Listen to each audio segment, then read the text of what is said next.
বানায় দিল, সময় লাগলো না, কথা কয় না। বারবার হযরত পয়গম্বর মুহাম্মদ কালেমা পড়েন, কালেমার দাওয়াত দেন, কোরআন পড়েন, কোরআনের দাওয়াত দেন। নবীর আমার জবান থেকে যে বান্দা একবার কোরআনের তেলাওয়াত শুনছে, বিশ্ববিখ্যাত জাদুঘর গুরু পর্যন্ত কালেমা পড়ে মুসলমান হয়ে গেছে। আমার নবী একদিন কাবার হারেমে আবার তেলাওয়াত করতেছেন সূরাতুল আবি লাহাব নাযিল হওয়ার পর উম্মে জামিল বড় পাথর নিয়ে আসছে, নবীর আমার শেষ করে দিবে। কারণ এই সূরার মধ্যে আছে আবু লাহাব আর তার স্ত্রী ধ্বংস হয়ে যাক। এই কথা শোনার পর রাগান্বিত হইয়া বড় পাথর নিয়ে দৌড়া আসছে, মুহাম্মদকে মেরে ফেলবে। লোকেরা জিজ্ঞেস করে কই যাও? তো মুহাম্মদের কল্লা আজকে চূর্ণ বিচূর্ণ করিয়া দিনু, আমাদের ধ্বংস চাইয়া তার আল্লাহ তার উপর আয়াত নাযিল করছে। পাশে বসে আছেন আবু বকর। হযরত আবু বকর বলেন, পয়গম্বর ওই যে দেখা যায় আপনার কাছে আসতে ডাক্তারে মারার জন্য। ও পয়গম্বর, পুরুষ মানুষ হলে তোর বাড়ি দিয়ে মোকাবেলা করতাম, এরা তো নারী মানুষ, এরা তো সওয়াও যাবে না, ধরাও যাবে না। আল্লাহ রাসূল কয় তুমি চিন্তা করো না, আল্লাহ আমার হেফাজত করবে। নারীরা বড় সেনসিটিভ বিষয়, কথা কয় না। রাস্তা দিয়া যাইবেন, আপনার গায়ে ধাক্কা দিছে, আপনি দেন নাই, আপনি নির্দোষ। কিন্তু এই মহিলাটা যদি রাস্তার মধ্যে দাঁড়ায় কয় দেখছস নি দেখায় পুরুষ কেমন, ঘরে কি মা বোন নাই, একটা ছেলে আপনার পক্ষে আসবে না, সত্য মিথ্যা যাচাই করবে না, সব পুরুষগুলো মহিলার কাতারে দাঁড়ায় যাবে, সত্য মিথ্যা যাচাই করবে না, কথা কয় না। হযরত আবু বকর বলেন, পয়গম্বর কেমনে মোকাবেলা করব? রাসূল আমার কয় চিন্তা করো না, আমি আল্লাহর কালাম তেলাওয়াত করব, আমার আল্লাহ আমাকে হেফাজত করবেন।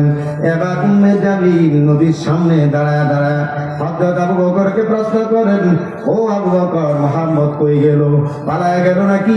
আসছিলাম মাথা চূর্ণ বিচূর্ণ করে দেওয়ার জন্য, আজকে তার কিসসা খতম করে দিতাম, কিন্তু কই পালাইলো? হযরত আবু বকর একবার উম্মে জামিলের দিকে তাকায়, আরেকবার আমার নবীর চেহারার দিকে তাকায়, আর মুস্কি মুস্কি হাসে। সুবহানাল্লাহ। আপনি লঙ্গি ধরে যতই টানেন, আল্লাহ যদি কাউরে ইজ্জত দিয়ে উপরে তুলতে চান, তাহলে আপনি লঙ্গি টানতে টানতে আপনার লঙ্গি খুলে যাবে, এই লোকের লঙ্গি কিছু হবে না। বুঝেন নাই? এবার আল্লাহ নবী তেলাওয়াত করতেছেন, কিছুক্ষণ গালিগালাজ করার পর উম্মে জামিল চলে যায় আর বলে, আবু বকর মনে নাই তো, মুহাম্মদরে বলে দিও সামনে পাইলে কিন্তু ছাড়বো না। উম্মে জামিল চলে যাওয়ার পর হযরত আবু বকর প্রশ্ন করেন, পয়গম্বর কি হইল? আমি আপনারা দেখি, উম্মে জামিল আপনারা দেখে না, আপনার সামনে দাঁড়া দাঁড়া আপনার ব্যাপারে আমার প্রশ্ন করে মুহাম্মদ গেল কই? ও মুহাম্মদ আমি দেখি, কিন্তু আপনার এক হাত দূরে দাঁড়া উম্মে জামিল আপনারা দেখে না, কেমনে সম্ভব? আল্লাহ রাসূল মুস্কি হাসি দিয়া কয়, ও আবু বকর তুমি কি আল্লাহর কালামের আয়াত পড়ো নাই? ওয়া ইযা ক্বারাতাল কুরআন জাআলনা বাইনাকা ওয়া বাইনাল লাযিনা লা ইউমিনুনা বিল আখিরাতি হিজাবাম মাসতুরা। আল্লাহ তাআলা বলেন, ও পয়গম্বর আপনি যখন কোরআন তেলাওয়াত করেন, আপনার আমার ওই বেঈমানের মাঝখানে আমি আল্লাহ পর্দা ফালায়া দেই। আর জোরে কোন হয় না আওয়াজ, জোরে কোন না দিই সুবহানাল্লাহ। আপনারা দাঁড়া আছেন কেন? জায়গা নেই? আসেন ভিতরে, আসেন ভিতরে আসেন। দাঁড়ানোর মধ্যে কি ফায়দা এটা আমি বুঝি না। ভিতরে এসে বসেন প্লিজ, ভিতরে এসে বসেন। তো ভাইরা আমার একটা উদাহরণ দিই, কোরআনের পাওয়ার কেমন, মুজিজা কেমন, মনোযোগ দিয়ে শুনেন। এই যে চেয়ারটাই ধরেন, কত বসি আমরা, দাম কিন্তু কম হলো 15-20 হাজার টাকা, কথা পায় না। নকশা করা, ডিজাইন করা, ঘরের মধ্যে খাট আরো দামি লাখ টাকার মাল। আবার ঘরের মধ্যে মাত্র 300 টাকার একটা কাঠের রাখাল, এই কাঠের একটা রাখাল মাত্র দাম 300 টাকা। ওই রাখালের মধ্যে আল্লাহর কালাম রাখা হয়। আপনার বেগম বা কেউ যদি আল্লাহর কালাম তেলাওয়াত করার জন্য যদি ওই রাখাল আর কোরআন হাতে নেয়, মনের অজান্তে অনিচ্ছায় যদি হাত থেকে যদি রেহান করে যায়, দেখবেন লোকটা জিহ্বায় কামড় দেয়, মাথায় হাত মারে, কলিজায় লাগায়, বুকে লাগায় লাগায় লাগায়, সুমা খায় আর পানি ছাড়ে, কথা কয় না।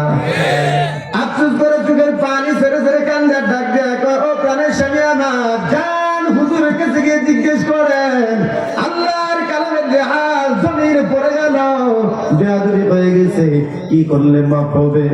কি কাফারা দিলে আল্লাহ তাআলা মাফ করবেন? আপনি যদি বেগমরে প্রশ্ন করেন, ইয়া কি গাছের কাঠ দিয়া কাঠ বানাইলাম 50,000 টাকা দাম দিয়া, আর ওই গাছের কাঠ দিয়ে মাত্র 300 টাকার একটা রেখাল দাম 300 টাকা।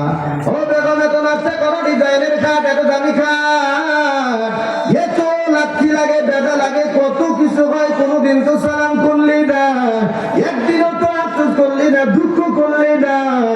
বেগম জবাব দিলে, ও বুকা স্বামী আমার, এই যে 50,000 টাকা দামের খাট, এই খাটের মধ্যে তোমার আমার মতো বেনামাজি না ফরমান ঘুমাই।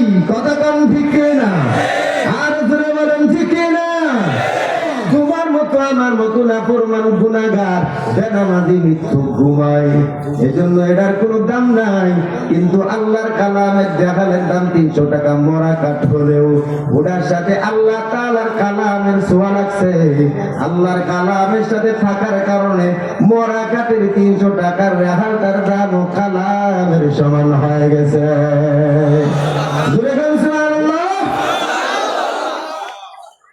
এখন আমার কথা জবাব দেন, মরা কাঠ 300 টাকার রেহাল কোরআনের সাথে লাগার কারণে যদি সুমা খাওয়া লাগে, বুকে লাগাইতে হয়, আফসোস হয়, চোখ দিয়ে পানি বের হয়। 7 বছরের একটা বাচ্চা 3 বছর মেহনত করার পর পরিচার মধ্যে পুরো 30 পারা কোরআন ঢুকায় লাইছে, তাহলে ওর দামটা কেমন হবে না? কথা কেমন ঠিক না? মরার কাঠটারে যদি আল্লাহর কালামের মতো দামি বানায় দেয় ঘষা লাগার কারণে, যে বাচ্চারা কলিজার মধ্যে আল্লাহর কালাম পুরাটাই ঢুকায় নিল, ওর দাম কতটা হবে এটা আন্দাজ করে নেন। কেমনে কোরআন বলার বিরোধিতা করেন? কথা কন দেখে না? আলেমদেরকে হাফেজ কোরআনদের বিরোধিতা করে যারা কপাল পুরা, দুশ্মনী করে যারা কপাল পুরা। কথা কন দেখে না? আমার নবী বলছেন, কিয়ামতের অন্যতম একটা আলামত, সাধারণ মুসলমানরা উলামায়ে কেরামের দুশমনী করবে। কথা কয় না? সাধারণ মানুষেরা উলামায়ে কেরামের দুশমনী করবে, বিরোধিতা করবে, দেখলেই জ্বলে যাবে, নিজের বড় পণ্ডিত মনে করবে। এটা হলো কিয়ামতের অন্যতম একটা আলামত। এখন হয় কি হয় না? এ কথা কয় না? হয় কি হয় না? এই ইসলামিক স্টাডিজ দিয়ে বইরা, মাঝে মাঝে বুখারী বাংলা বইরা, মাঝে মাঝে কিছু সহিহ মুসলিম, আর গুগল বাবা মুফতি তো আছে, ইউটিউব মুফতি বাবা, ফেসবুক মুফতি বাবা, এখান থেকে মাসালা জানে, এখান থেকে বাংলা উচ্চারণ শিখে। আরে বেটা, গুগল বাবা, ফেসবুক বাবা, ইউটিউব বাবা দিয়া যদি ইসলাম চলতো, তাহলে আল্লাহর নবীর আল্লাহ পাক উহুদের ময়দানে দাম শহীদ করানোর দরকার ছিল। কথা বলেন না কেন? তারপর ময়দানে 3-3 বার রক্তে রঞ্জিত অবস্থায় বেহুশ হওয়ার প্রয়োজন ছিল না। ঠিক না? ঠিক বলেন? ও গুগল মুফতি সাহেব, ও ফেসবুক বাবা, ও ইউটিউব বাবা, এখানে দেখা নেই মাসলা পায়, নিজে পন্ডিত হয়েছে মুখস্থ। আমি কম জানি, আমি কিছু জানি, তুই ঘোড়ার আন্ডা জানো। তোর পরিজার মধ্যে এখনো আলিফ শব্দটা উচ্চারণ হয় না তোর জবান দিয়া, বয়স তো 50।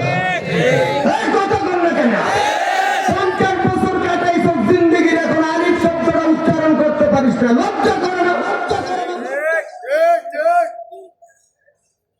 যার কোরআন ঠিক নাই তার নামাজ নাই।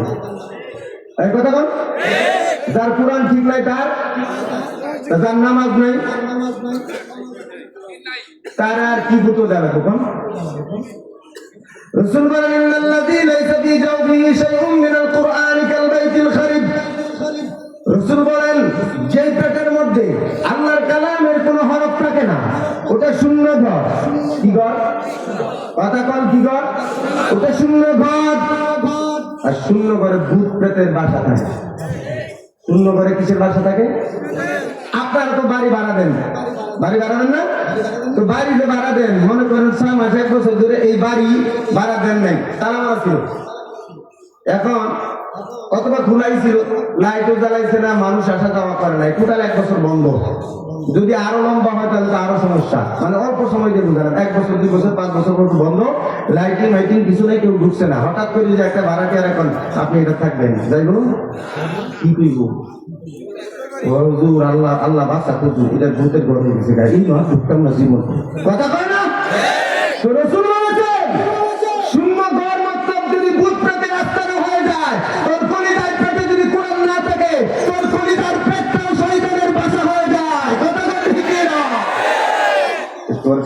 ভালো কথা বাড়িয়ে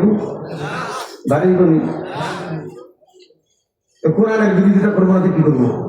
কথা কন, কোরআনের বিরোধিতা তো করবেই, আলেমের বিরোধিতা করবেই, ইসলামী খেলাফতের বিরোধিতা করবেই, ইসলামী রাজনীতির বিরোধিতা করবেই। এজন্য পালাবদল হয় দেশের রাজনীতিতে, ক্ষমতার মস্তদের পালাবদল হয়, পাবলিকের ভাগ্য বদল হয় না। ঠিক না ঠিক বলেন? এজন্য কালকেও বলছি নেতা করে সামনে বসা, একদল বানাইছে আর একদল আসবে, ভালো করে নেত করিয়া তওবা তিল্লা কইরা 8 লাখ টাকা সাগর থেকে উজু আস্তাল্লা উজু কইরা ভালো ফ্রেশ হয়ে পরে ক্ষমতায় আসার চিন্তা করেন। কথা বল, কারণ আমাদের বিরোধিতা কোনো দলের সাথে নয়, আমাদের বিরোধিতা জুলুমের বিরুদ্ধে, খুনের বিরুদ্ধে। যেই দলই ক্ষমতায় যাবে, যদি অন্যায় অপরাধ করে, জুলুম সন্ত্রাস করে, চাঁদাবাজি করে, পাবলিক উপর জুলুম করে, আবার স্টুডেন্ট পাওয়ার পাবলিক পাওয়ার একসাথে মিলে রাজপথে নামতে বিন্দু মাত্র দেরি করবে না। কথা কি? আর কোন দল আমাদের টার্গেট না, এই কথা কেন? আমাদের টার্গেট কোন দল না, যেই জুলুম করবে তার বিরুদ্ধে আমাদের কথা বলবে। কথা বলেন ঠিক না ঠিক? আর যদি ভালো কইরা তওবা তিল্লা কইরা যদি ভালোভাবে চলা, আলহামদুলিল্লাহ। ঠিক না ঠিক বলেন? তো ভাই আমার আপনার নবী মুহাম্মদুর রাসূলুল্লাহ সাল্লাল্লাহু আলাইহি ওয়াসাল্লাম ঘুরা হয়ে যেতেছেন, এমন মুহাম্মদের নাম শুনলে সাল্লাল্লাহু আলাইহি ওয়াসাল্লাম বলতে হবে, এটা মুখস্থ হয় নাই। মুহাম্মদুর রাসূলুল্লাহ নাম শোনা মাত্রই সাল্লাল্লাহু আলাইহি ওয়াসাল্লাম করা ওয়াজিব। কি বলেন? ওয়াজিব। তো ভাইরা, এই কালাম কত দামি, কিভাবে মানুষকে পাল্টায় দেয়। বিশ্ববিখ্যাত ইয়ামানের জাদুকর জামাত নাম, মুসলিমের হাদিস। আবু জাহেল উতবা সাহেবেরা দেখলো যত বাধা দেই পাহারা দেই, এটি নাম শুনে গিয়ে আরো পাগল হয়ে যায়, আর গেলেই মুসলমান হয়ে যায়। পাহারা দিয়ে তো কাম হইতেছে না। কথা বলেন না কেন? শাপলা চত্বরে মাইরা দুর্বল বানাইতেছে না, আয়না করে নিয়ে দুর্বল বানাইতে পারছে না, বরং আয়না করতে বার হইছে আর বেশি কলিজা বড় হইছে। কথা বলেন ঠিক না? সুতরাং বাধা যতই দিবা, ইমানদারের পাওয়ার আগুন আরো বাড়বে, আরো বাড়বে, আরো বাড়বে। কারণ তারা ব্যক্তিগত বাপদাদার কোনো কিছু প্রচার করে না, যা বলে মুসলমানের জন্য বলে, আল্লাহর কোরআনের কথা বলে, মুসলমানদের স্বার্থের জন্য বলে, আল্লাহর জমিন আল্লাহর খেলাফতের কথা বলে, পাবলিকের স্বার্থে কথা বলে, কোন আলেম ব্যক্তিগত কোনো কথা তুলে ধরে না। ঠিক না ঠিক বলে? তোমরা যারা রাক্ষস জালেম, তোমাদের বয়স হয় আর খাড়াইশ দিন দিন। কি হয়? খাড়াইশ দিন দিন পাবলিক থেকে আলাদা হয়। যখন ক্যান্সারের ঘরে পড়ে খালি করে শয়তান ধারণা আছে। কথা কন, আর আমার সময় দিকে তাকায় দেখো, 60-200 মানুষ হেলিকপ্টার নিয়ে বসে থাকতো। ঠিক না ঠিক বলেন? আর আমরা বয়স হবে, বুড়া হবে, সম্মান আরো বাড়বে, আরো বাড়বে, আরো বাড়বে। ঠিক না ঠিক বলেন? আর তোমরা জুলুম করে, সন্ত্রাসী করে, বদমাইশি করে, পান্ডামি করে মানুষের মনে এই পরিমাণ অভিশাপ জমিয়েছ যে তোমাদের নামাজের ঘরেও তোমাদের জন্য অভিশাপ করবে। কথা বললে কেন? সুতরাং সাবধান হয়ে যাও, কোরআনের বিরোধিতা করবা, হালাক হয়ে যাইবা, পরকালে বিচার তো করে জমিনেই হালাক হয়ে যাইবা। জামাত আনছে কোনোভাবেই পারে না, পাহারা দিয়া মাইরা পিড়াইয়া মোহাম্মদরে থামাইতে পারে না। এখন বিশ্ববিখ্যাত জাদুকরটা রানী, দেখি মোহাম্মদ রানী দুর্বল বানানো যায়। আনছে, আনার পরে ওই যে মোহাম্মদ ওই জাদু মন্ত্র করতেছে, নবী আমার তেলাওয়াত করতেছে সূরা তাহা, সুবহানাল্লাহ। নবী তো একটাই, আল্লাহর কালাম। কথা পায় না? নবীর তো অস্ত্র একটাই, কি? আল্লাহর কালাম। আমাদেরও তো অস্ত্র একটাই। কথা পায় না? আপনি যত বাদ করার সিটা হন, বিপদে পড়লে কিন্তু আপনি বাপ দাদার আব্বা আব্বা আয় না, আল্লাহর নামই আয়।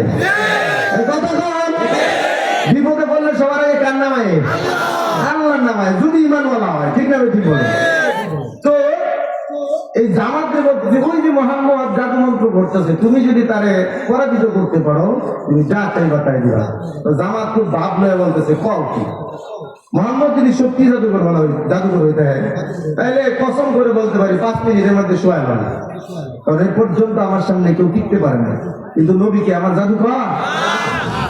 নবী আপন মনে তেলাওয়াত করে নবী আমার যখন তেলাওয়াত করে ডানে বামে দিকে তাকায় না, কলিজা বড় দরদ নিয়ে মহাব্বতের সাথে তেলাওয়াত করেন। নবী আবার যখন নামাজ পড়তেন তখন কোনো দিকে তাকাতেন না, মনোযোগ অন্য দিকে যাইতো না। ঠিক তেলাওয়াত করতেছেন, জামাত বড় ভাব নিয়ে আল্লাহ নবীর কিনারায় যায়। যতই নবীর কাছে যায়, নবীর তেলাওয়াতের আওয়াজ কান দিয়া ঢুকে, যতই কান দিয়া ঢুকে হাঁটার বাপ ভঙ্গি পাল্টে দেয়। সুবহানাল্লাহ খান, আরো জোরে খান। মুসলমানের এটা ইমানি পাওয়ার। মুসলমান তেলাওয়াত শুনলে ঘুমে ধরে লাই, কথা কান ঠিক না ঠিক? মুসলমান তেলাওয়াত শুনলে কলিজায় শান্তি আসে, মুসলমান মসজিদে গেলে ঘুম আসে, মুসলমান মাহফিলে গেলে ঘুম আসে। এটা আল্লাহর কালামের পাওয়ার, কথা কান ঠিক না? কেউ ঘুমাইতে পারে না, মসজিদে গেলে 5 মিনিটের মধ্যেই ঘুম চলে আসে, কথা কান না? আপনি জিজ্ঞেস করবেন ঘুমান কেন? কত চেষ্টা করি ট্যাবলেট খাইয়া বাসায় ঘুম হয় না। মসজিদ আইলে কি শয়তানে ধরে ঘুমে ধরে নাই। ও এটা রহমত একটা শয়তান। মসজিদে আল্লাহর সাকির রহমত নাজিল হয়, কথা কান ঠিক না ঠিক? রাত আমার নবীর দরদ না কথার আওয়াজ যখন জামাতের কান দিয়া কলিজায় ঢুকে, ভিতর থেকে পরিবর্তন শুরু হচ্ছে। ভিতর থেকে পুকুরি অন্ধকার দূর হয়ে যায়, আলু কিন্তু ধীরে ধীরে ফুটে উঠছে। জামাতের হাতের গতি পাল্টে গেল। ধীরে ধীরে জামাত নবীর সামনে গিয়া নবীর হাঁটুর সামনে হাঁটু রেখা বসে গেছে আদবের সাথে। সুবহানাল্লাহ।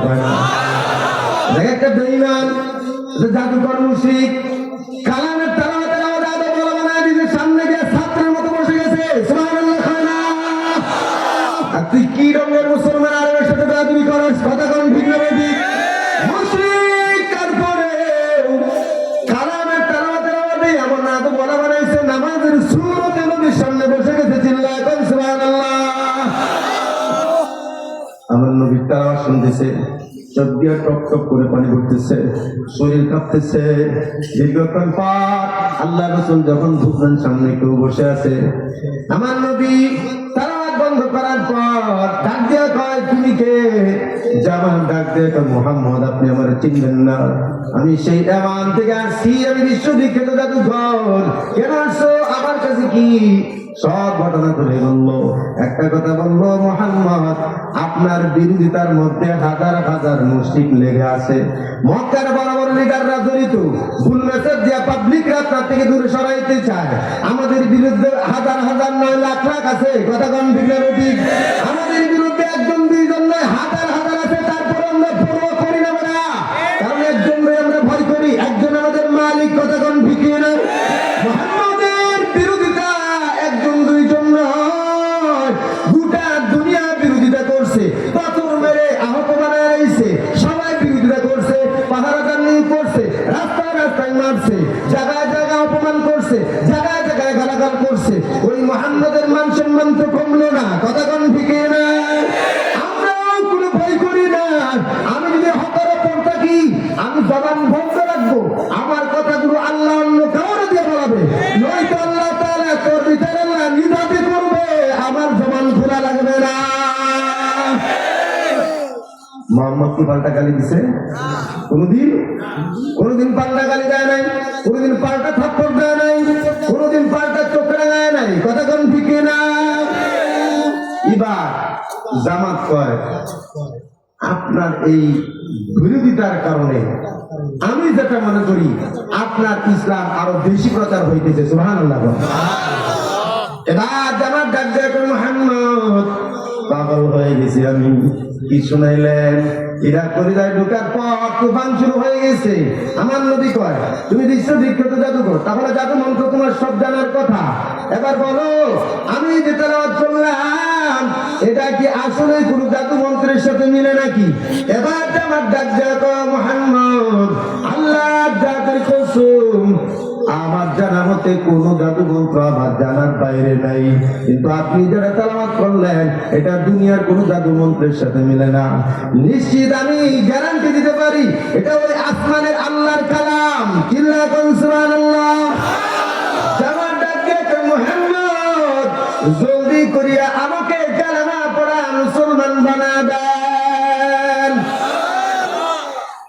জামাতে নবী কালেমা পড়ে মুসলমান বানায় দিল। নবী কালেমার দাওয়াত দেওয়া লাগছে, কথা বলে দাওয়াত দেওয়া লাগছে, তেলাওয়াত করছে, তেলাওয়াতের আওয়াজ কান দিয়ে কলিজায় ঢুকছে, ভিতর থেকে কুফরির অন্ধকার বাইর করে দিয়া ইমানের নূর জ্বালায় দিয়েছেন আল্লাহ। এই কথা আল্লাহ বলেন, কিতাবুন আনজালনাহু ইলাইকা লিতুখরিজান নাসা মিনাজ যুলুমাতি ইলান নূর। আল্লাহ বলেন, এমন একটা কিতাব দিলাম যে কিতাব অন্ধকার থেকে মানুষগুলোরে টানিয়া টানিয়া হেদায়েতের দিকে নিয়ে আসে। জোরে বলুন সুবহানাল্লাহ। এবার জামাত গা আবু জাহেলের দিকে নবীরে কয়, একটু অনুমতি দেন, হেদের সাথে একটু দেখা করে যাই। ঠিক আছে যাবো।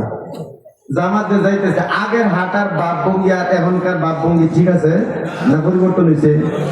কারণ মুসলমানের হাঁটার মধ্যে আদব আছে, কথা কয় না?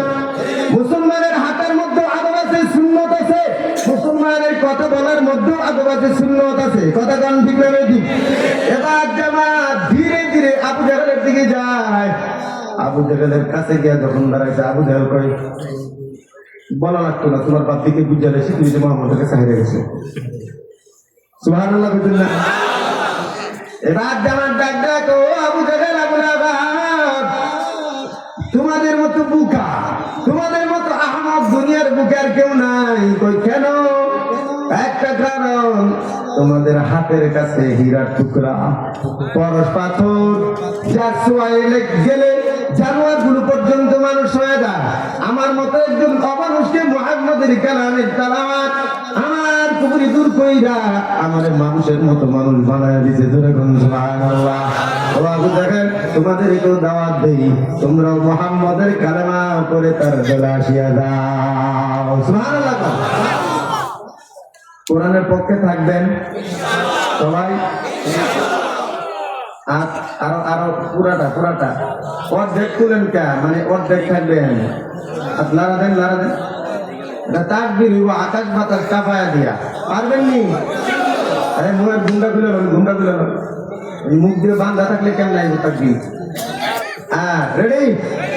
আমার মতো হাত মুষ্টিবদ্ধ করে হিন্দুস্তানের গদির মধ্যে তো গেল আগে একবার, বুঝলেন নাই? ধরেন একদম রেডি? হ্যাঁ, আমার আরো জোরে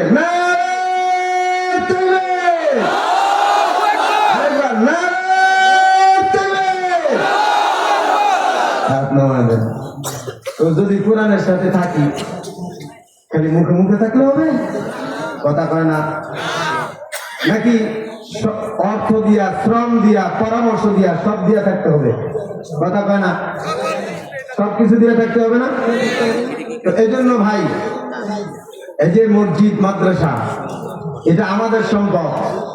এই কোরআন যার সম্পর্কে এতক্ষণ কথা বললাম, এই কোরআন এখানে শিক্ষা দেওয়া হয়। 7 বছর 5 বছরের বাচ্চা এত সুন্দর তেলাওয়াত করে চোখ দিয়ে পানি চলে আসে, কথা কয় না? কিন্তু আপনার দিকে তাকায় দেখেন তো, আপনার যদি আলহামদুলিল্লাহ সূরা বলতে এখানে দাঁড় করাই, আপনার লুঙ্গি নালে প্যান্ট একটা ভিজে দেবো, কথা কন ঠিকই না? আপনার তো এদের সংস্পর্শে আসা দরকার, এদের কাছে যাওয়া দরকার। যেভাবেই হোক অন্তত 4টা থেকে 10টা সূরা আপনার সহি করা দরকার, কথা কয় না? 4 থেকে 10টা সূরা আপনার সহি করা দরকার। যদি একটা সূরা আপনার সহি না থাকে, কবরে যাইবেন না। কবরে মাটির নিচের দেশে যায় না।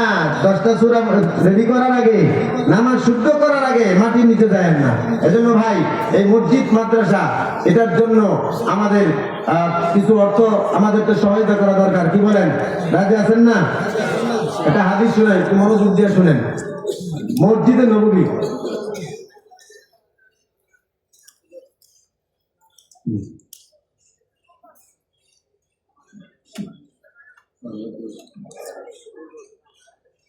আলহামদুলিল্লাহ, আলহামদুলিল্লাহ। আরে জোরে কোন? আজকে প্রধান মেহমান সুলতান ওয়াইদিন আল্লামা খালেদ সাইফুল্লাহ ইউনি সাহেব চলে আসছেন, আলহামদুলিল্লাহ। এবং অতিথিবৃন্দ চলে আসছে। তো অল্প সময়ের ভিতরে আমি শেষ করে ফেলতেছি। আমরা এই মাদ্রাসাটার সাথে থাকবো সব দিক দিয়ে, অর্থ দিয়া, বুদ্ধি দিয়া, পরামর্শ দিয়া, কথা বলেন? রাজি আছি না ইনশাল্লাহ? এই যে আমাদের এই মাদ্রাসার জন্য বোর্ডিং এর চাউল লাগে, আপনারা মেহেরবানি করে যদি নিজ ইচ্ছায় বলেন যে হুজুর আমি মাসে 5 বস্তা বা 2 বস্তা আমি চাউল দেবো এতিমদের জন্য, ছাত্রদের জন্য, আমার পরিবারের মধ্যে কোনো হাফেজ নাই, আমার পরিবারে কোনো আলেম নাই, আমার সন্তান নাই, আমি যেন এটার সাথে সহযোগিতা করে কোরআন ওয়ালাদের সাথে আমি হাসরে থাকতে পারি, এমন নিয়ত করে ইনশাল্লাহ বলেন ভাই। কে দিবেন? প্রথম বলার একজন নাম বলেন দেখি ইনশাল্লাহ। কারা কারা দিবেন ইনশাল্লাহ বলেন, জলদি বলেন। আল্লাহ নেক বান্দারা বলেন, মা বাবা ওই যে ভাই 1 বস্তা 25 কেজি, নাম ইকবাল, ইকবাল ভাই 1 বস্তা। আল্লাহ তাআলা ভাইয়ের দান কবুল করেন। মালিক লক্ষ লক্ষ হালাল টাকার মালিক বানা দেন আল্লাহ, সকল পেরেশানি দূর করে দেন আল্লাহ, সকল রোগ ব্যাধি থেকে মুক্তি দিয়ে দেন আল্লাহ, লক্ষ লক্ষ হালাল টাকার মালিক বানায় দেন। ও মালিক, মার খানদান বাবার খানদান যারা মারা গেছেন আল্লাহ, সকলের কবর আযাব কিয়ামত পর্যন্ত আপনি মাফ করে দেন, বলেন আমিন। পরে কি বলেন জলদি বলেন, 1 বস্তা 2 বস্তা যেটুকু আছে সামর্থ্য চলে।